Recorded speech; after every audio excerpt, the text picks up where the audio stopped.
Hello internets, Pixel Geek here. Welcome to The Focus, your weekly show that puts the focus on everyday digital designers, developers, and entrepreneurs like yourselves. Today, I am honored to have Craig Teel as my guest. Thank you so much for joining me, Craig.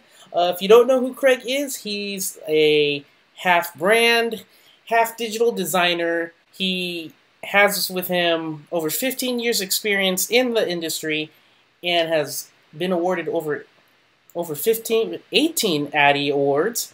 So that's... Yeah, let's get it right now, okay? okay. Sorry, 15, 18, you know. Who's counting except for you, right? Totally kidding. Yeah, exactly. 15, 18. No, I'm totally joking. Hi, Craig. Hi. So, how Thanks you doing for tonight? me. Oh, no problem. So, how you doing tonight? I'm doing well, thanks. Yeah, we're, I'm 2 hours ahead of you, so it's a little bit later, but not too late, so it's a good evening. Okay, well, please don't fall asleep on me because I know this may get boring. I don't know about that. I've seen your shows, and they're not boring, so. Well, thank you so much. Thank you so bet. much.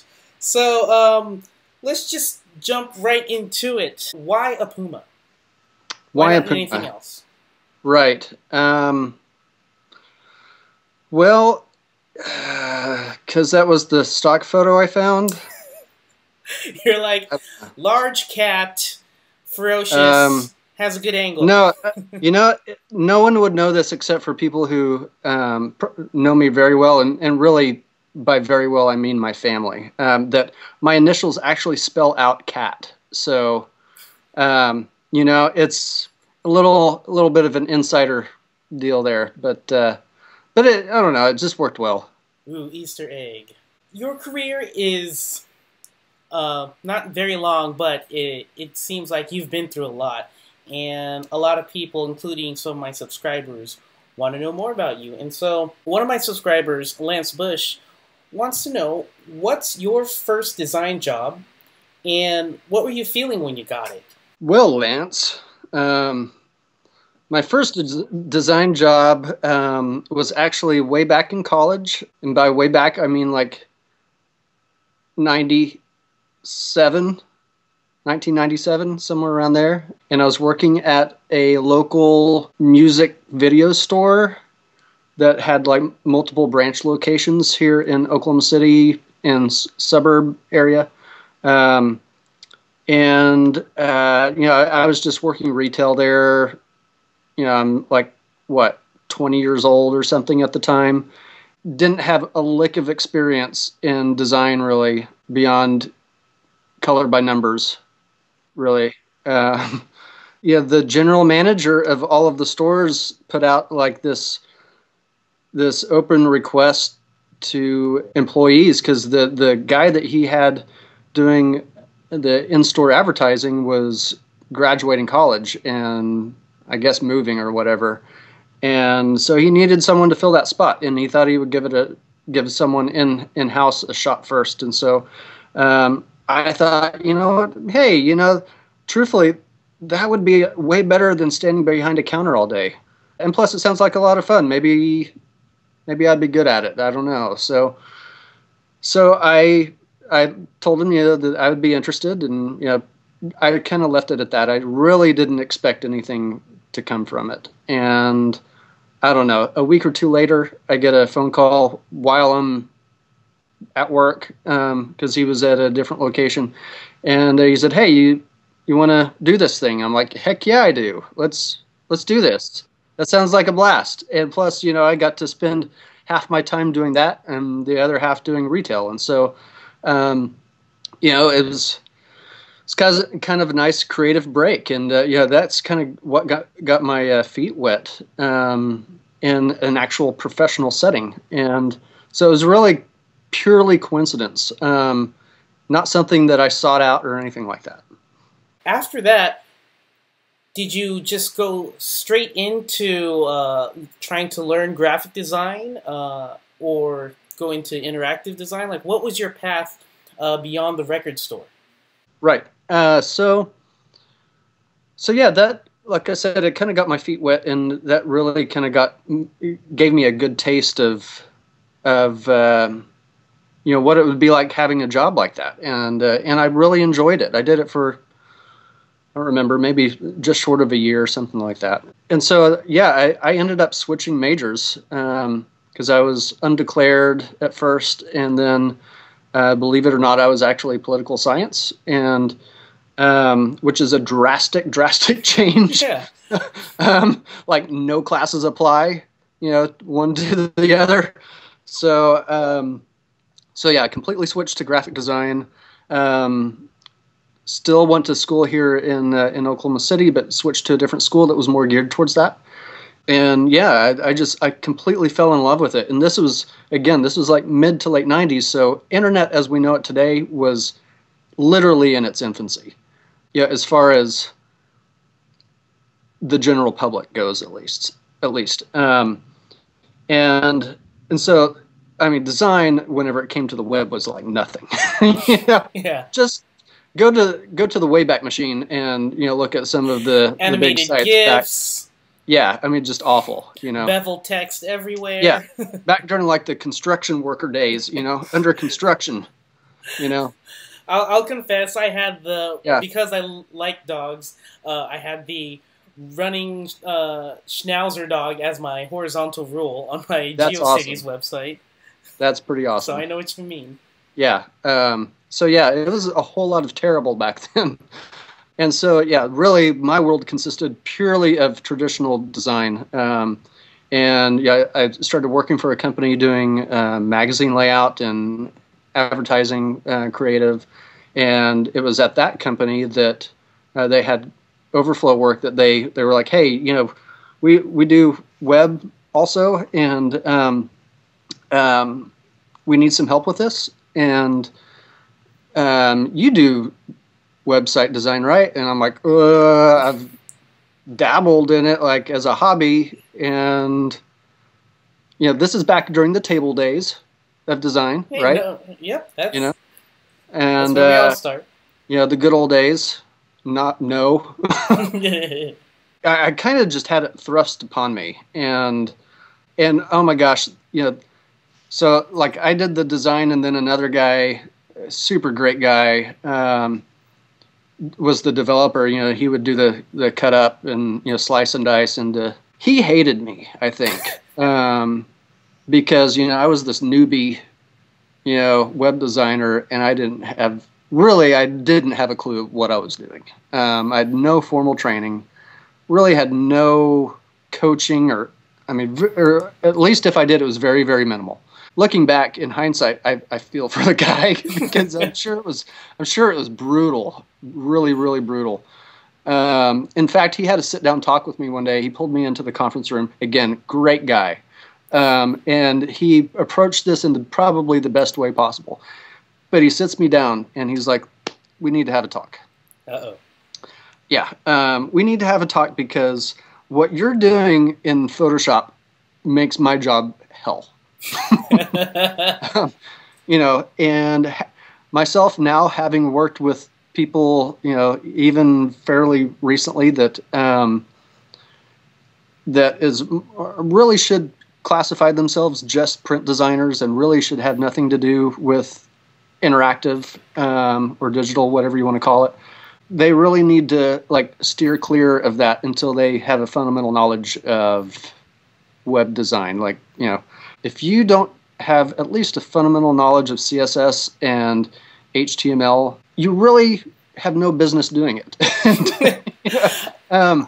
I feel you on this story because I was that developer once, and at one job, it was one of the worst jobs I've been to, and it was mainly a graphic designer calling all the shots and putting buttons wherever she felt like, and didn't care about user experience. And I'm like, what are you doing? But my hands are tied at that job. You do code. Don't do anything else. We have someone else doing the graphics.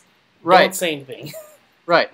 And, I will say, though, the flip side of it is I'm also of the opinion that the people that I've worked with that start off with or acquire that knowledge, so print designers are great, I think, become very great digital designers. Mm-hmm. The reason being, if they learned the right stuff, being a print designer, they know grids. They know typography.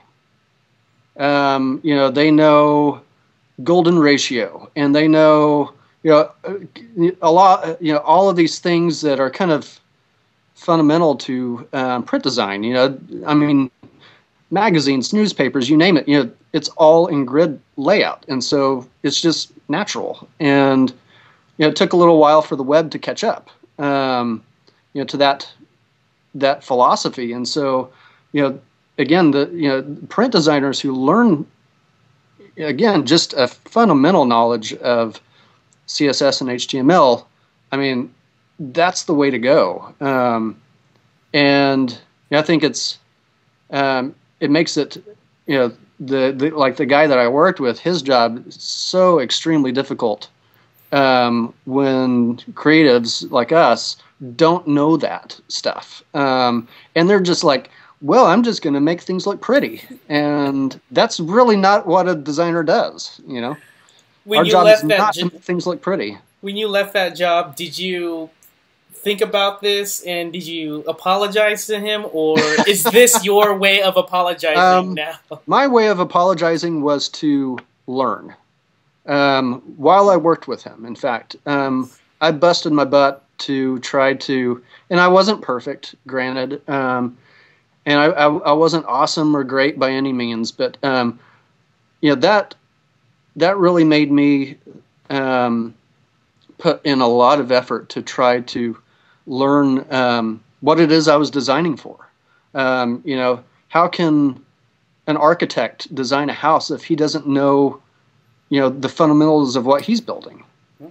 I think that the same principles apply, and I think that that's when a digital designer just becomes, or has the potential of becoming, very, very powerful. So that talk actually influenced you to go into interactive design. It did. It kind of pushed me in that direction, and I'm going to be completely honest. I know that there's differing opinions on this, but I can do CSS. I can slice and dice and code up a page all day long. That doesn't mean I enjoy it. I mean, it's okay. It's all right. But there are tools out now that I know you're aware of that allow those of us who have that fundamental knowledge. There you go.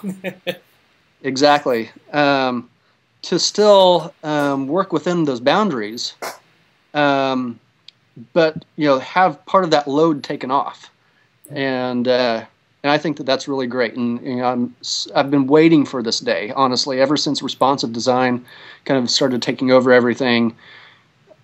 I've scoured the web for I don't know, a couple of years now, being like, certainly someone has made something worthwhile that handles all of the mess that I don't want to deal with. It sounds like throughout your career, the universe has been pushing you in a certain direction with large road signs that says, "Hey Craig, this is your path in life. Please go through this door."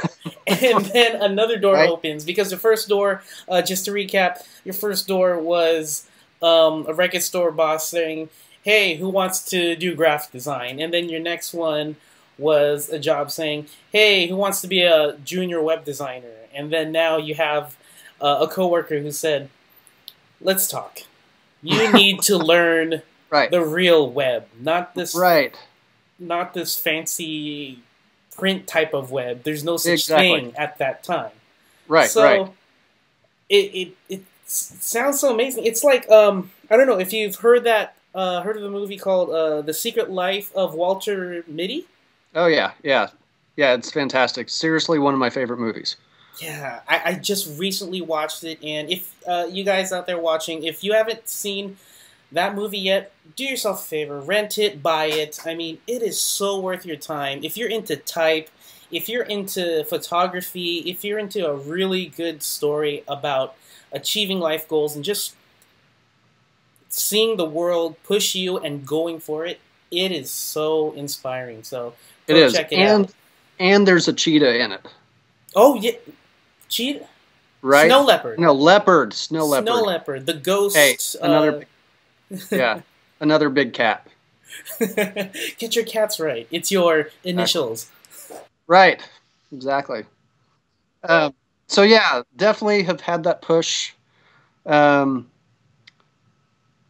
may say that it's just coincidence. I'm of a differing opinion. I think that things happen to us and for us for a reason. I think for me, in my opinion, is that there's a plan, and I think that we have the opportunity to listen to that or to ignore it. And I do my best to listen to it.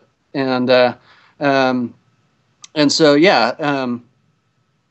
that gentle nudge a few times, and in fact probably constantly, not just a few times, constant nudge has pushed me, I think, in the direction that my gifts have been able to flourish. Speaking of your entire career based on your portfolio site, it just seems that all these nudges and all these road signs that the universe gives you has built you a great portfolio, got you 18 Addy Awards, but life isn't always that perfect, right?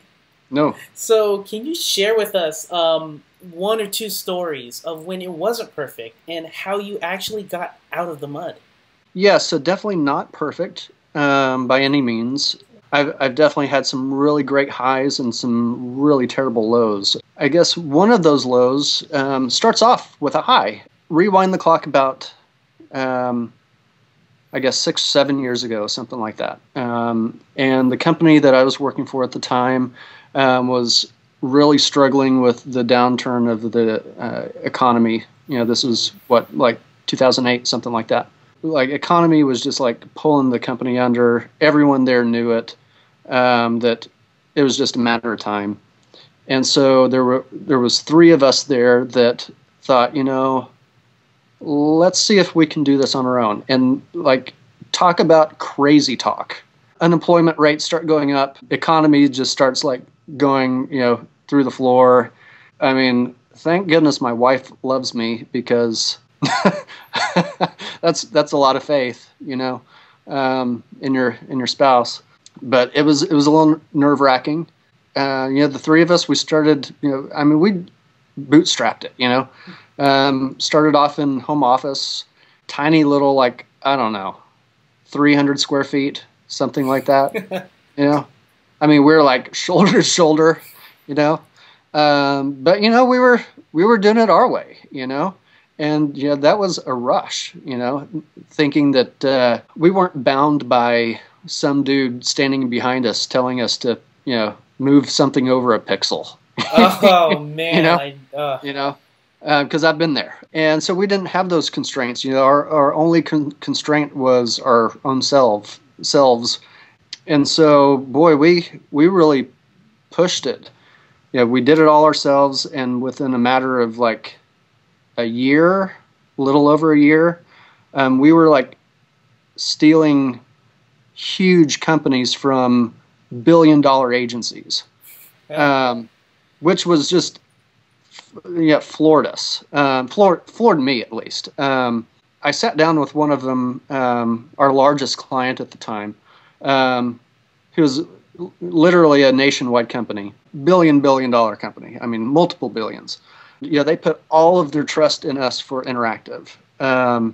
We did multiple projects with them, and I sat down one day with them, and I was like, I have to ask you, what motivated you to want to use us? We're this small little rinky-dink creative shop, In the back of my mind, I kind of had the answer. It was oh, well, we're a lot cheaper than those, other guys. We're not, you're not having to pay $40,000 for a logo, and which happens, which I'm sure that was probably part of it. But no, his response was no. You guys get to focus completely on digital, And you guys are hands down the most creative, envelope pushing creative shop in the entire state. Oh. And I was like, wait, what? Pardon? And that was a very flattering statement to get. And but I think that at least at that point in time, I know that it's changed a lot since then. The traditional agency model at that point in time was like, well, we're going to try to do this digital thing, but we don't know anything really about it. And we're going to really focus more on traditional. And digital is kind of like the redheaded stepchild that we're going to kind of do. And so, they, the client of ours, was really feeling that. And so, that change that they had with us was very drastic. And so, we won them multiple awards, and which was very gratifying and kind of nice little pat on the back. But the most gratifying thing was that they saw value in it, and in turn their shareholders saw value in it. So that was kind of like the high point. And we got like this awesome office in downtown, like literally in the middle of downtown Oklahoma City.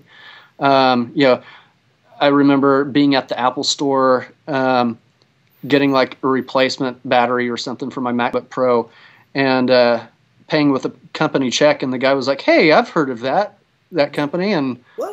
Like, wait, what? And he's like, "Yeah, are you guys down in Bricktown?" Which, if anyone who knows Oklahoma City, Bricktown is like, there's like nice canal, and I mean it's like a big tourist spot. And I'm like, yeah, that's us. And so that was surreal. Some random dude at the Apple store, saying that he had heard of us before, was pretty wild. But that was kind of like the high point. And then there was some weird circumstances that a lot of hard lessons learned with partnerships, and I won't really get into that, but there was some really rocky stuff that happened, and the end story of that is that unfortunately, because of some really bad circumstances, we had to. Well, first of all, my business partner walked out with 5 days notice. And basically said, "Hey, these problems that you just discovered, they're yours now. And figure it out."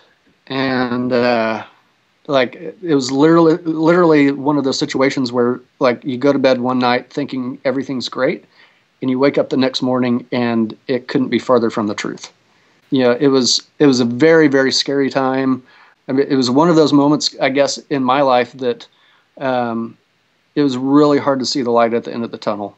Oh my gosh. I mean, this thing that we'd built up for, 4 or 5 years. We had like 8, 9 employees at that point. Had really respectable clients. From the outside, everything looked great. Even me as a partner, everything looked fairly great. For whatever reasons, was stuff happened, and so all of this was kind of dumped in my lap, and it was like to the point where it could not be fixed. And so I had a business mentor that I had met with like for a number of years, who was who I trusted a lot, and attorney and accountant, and like it was very obvious that the only option was to shut the doors. And it was just heartbreaking. Just like your stomach just drops and your heart is ripped out, and this baby of yours is gone. But I think even more so than that, the hardest thing, I think probably, or at least one of the hardest things I've ever had to do, was telling all those people that it's over. I mean, talk about crushing. I mean, I've had to fire, let go people before, but that's like one at a time. And, Yeah. you know, but yeah, to have to like do that, you know, I mean, granted, I had myself and my family to worry about, but I also had them and their families to worry about. And that was just awful, just truly awful. Definitely the lowest point ever in my career, without a doubt. So yeah, that's the low. Does that? Yeah, that's a very deep low. I haven't heard a story of that. I've never heard it from a managerial's point of view of doing a group layoff. I've been on the other side. Awful. I've been on the other side, but right. Man, oh man! It's so you're still going full steam though on your passion of graphic design. That wasn't your latest job experience, right? No. So how did you pick yourself up out of that deep hole and say, you know what, I'm gonna just keep going with life? For me, it was. Faith really is the blunt answer. Talk about being stripped of everything, what you had built up. This mountain that you've built, and this pride that you've built for yourself, and these awards, and look at me, look at these clients that that we have in this awesome office and everything. And, well, all of that's great, and I'm not saying those things are bad. That it was a huge reality check for me, and what's important. What are your priorities? For me, it was like total brokenness, left with nothing but the family who loved me around me. Just heartfelt prayer was honestly what it came down to, and just asking for some kind of direction, because I was lost, completely lost. That took a lot of trust on my end. I don't think it's ever like a easy fix or a short answer whenever it comes to that kind of thing. And so there was definitely patience involved. And so eventually things started getting better. I guess that life in me started coming back to the surface. I got a job again. In fact, it was back at the company that I started off at, who pushed digital design in my lap.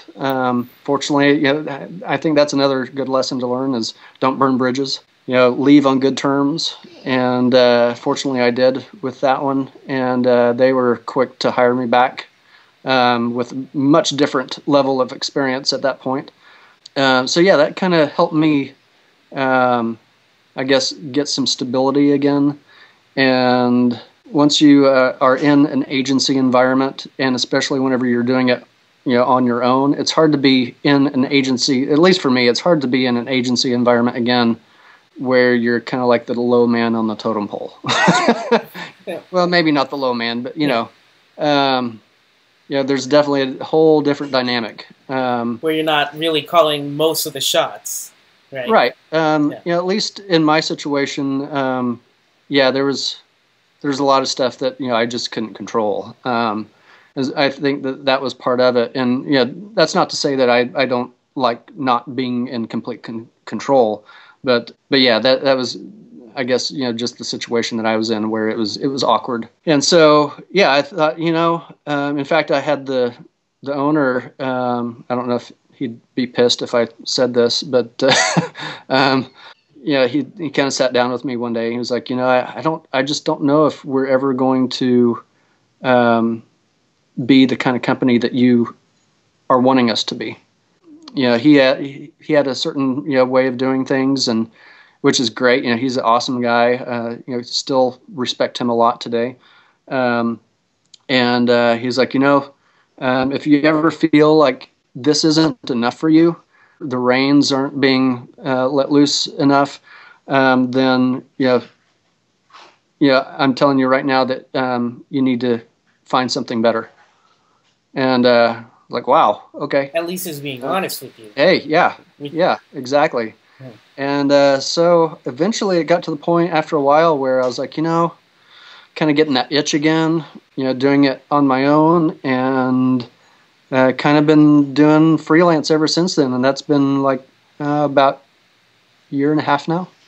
Nice. So yeah, just, kind of hop back up on the horse and keep on keeping on. So and that's what I think is the best part about digital design today, that you can design anywhere at any time. And exactly. The more you network, the more likely you'll get a client, because our industry is always evolving, and no one website is designed forever. Right, exactly. And I mean, ours, I think, is probably the poster child industry for remote working. That's pretty rad to be able to have clients literally anywhere, and to still be able to produce the same caliber of work that you would if you were in the same city. Yeah, it's so awesome, and every day it's something new.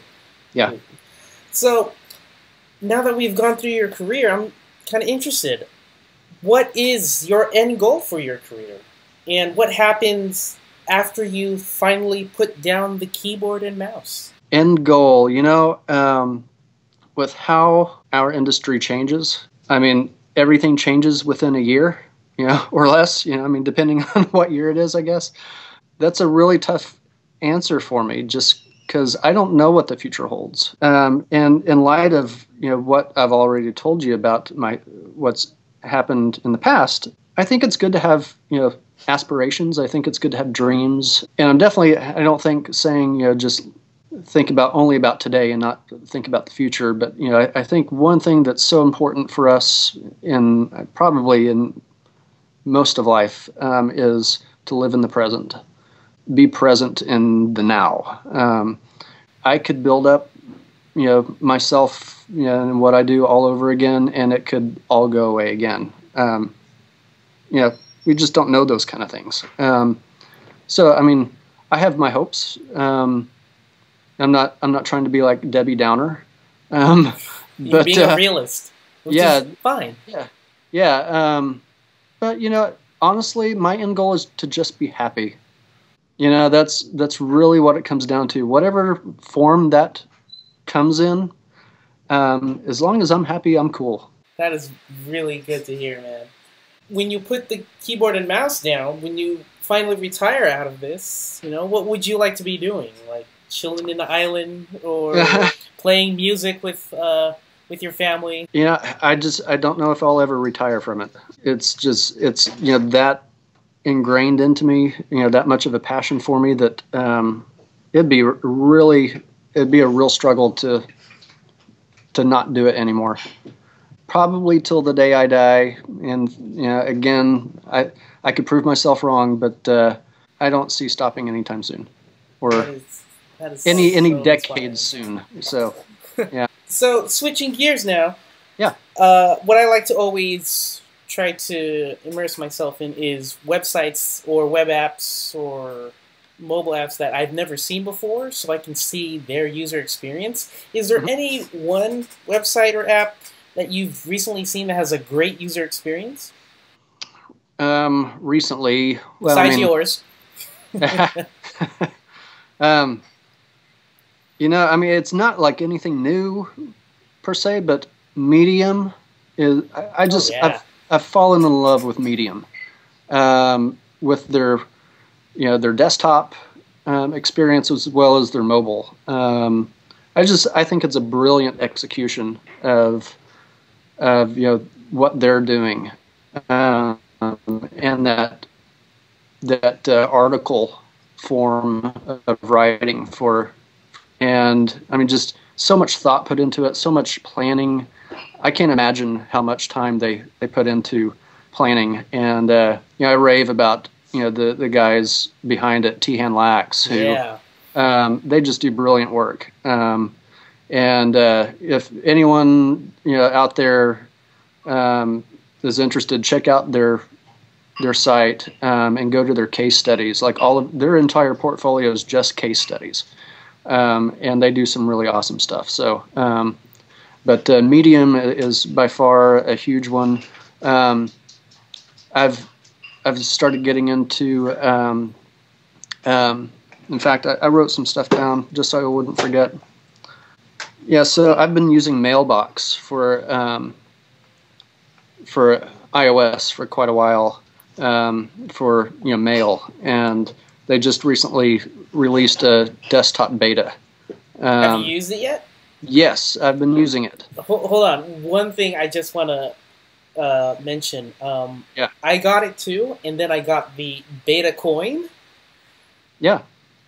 Tell me what your reaction was for the beta coin. I thought it was cute, I don't know. It's definitely gimmicky. But I don't know. It's kind of a new creative way to do,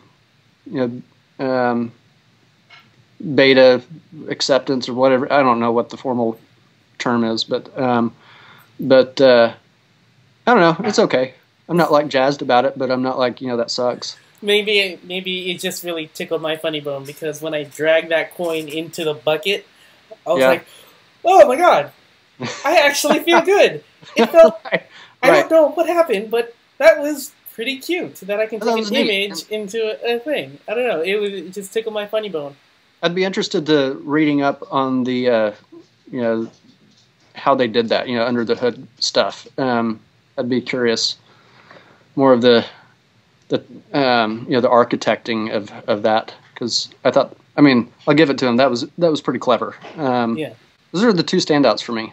I love, and the reason why I love Mailbox is just because it takes what everyone's been used to for God knows how long, as far as a mail client goes, and really puts a new spin on organizing and prioritizing the email that you get. I love, it's so great of a feeling to see that your inbox is empty. Yeah. Yeah, that gets me jazzed. So yeah. And how they motivate you and congratulate you, like, good job. Exactly. Even though I know in reality that those are like sitting off in an archive folder in Gmail, it still feels good. Yes. Yeah. All right. Well, before we go, is there any information that you can give us where people can find you or reach you at? Yeah. If they haven't checked out my website yet, it's craigteel.com, CraigTeel.com. Other methods would be Twitter, which is @CraigTeel. I am a Pinterest user. I think there's some really awesome inspiration from some really killer designers out there that are using Pinterest really effectively for what we do for brainstorming and stuff. And so, yeah, again, it's just Craig Teel is username on that. I think pretty much everywhere, most social accounts, you can find me just @Craig Teel. So there you go. Cool. And also, before we go, is there anything you would like to promote? Anyone you want to give a shout out to or push a website? I've really fallen in love with Webflow. Yeah, I'm a fanboy these days, as much as I am an Apple fanboy. Not just because it's cool or anything, which it is, but yeah, great staff there, and just extremely helpful folks over there, and plus, the tool that they're making is just phenomenal. Nothing else out there compares to it, and so I highly recommend everyone checking out Webflow as well. Awesome. Well, thank you, Craig, for being a part of the Focus. Thank you to the wonderful internet peoples out there who have been watching this weekly show. And also thank you to my subscribers, because you guys, every time you watch this show and watch any other videos I post up, and I see a couple views, even if it's only 10, I don't care. I know that people are watching. That is so awesome to me, and it keeps me going. Like you, Craig, you're a subscriber. Thank you! So if you have any questions or comments for future Focus videos, please let me know via Twitter, @ThePixelGeek, or in the comments below.